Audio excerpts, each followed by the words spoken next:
రాజన్న సిరిసిల్ల జిల్లా Chandurthi single window office ముందు వరి ధాన్యం బస్తాలతో రైతులకు నిరసనకు దిగారు. ధాన్యం తరలింపులో అధికారులు జాప్యం చేస్తున్నారని ఆరోపిస్తూ ధాన్యాన్ని కుప్పలుగా పోసి ఆందోళన వ్యక్తం చేశారు. చందుర్తి సింగిల్ విండో పరిధిలో వరి ధాన్యం తూకం వేసి 15 రోజులవుతున్నా ఇంతవరకు ధాన్యం తరలించడం లేదంటూ రైతులు వాపోయారు. ఇకనైనా అధికారులు స్పందించి ధాన్యం కొనుగోలుకు ముమ్మరం చేయాలని విజ్ఞప్తి చేస్తున్నారు.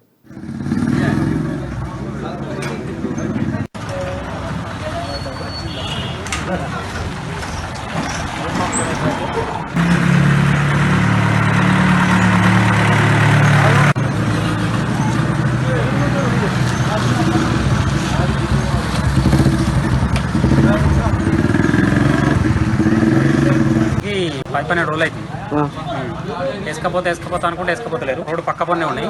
వాళ్ళు ఎక్స్ట్రా ₹2 ఇవ్వమన్నారు. ₹2 నా దగ్గర లేవు, నేను ఇయ్యానన్నా.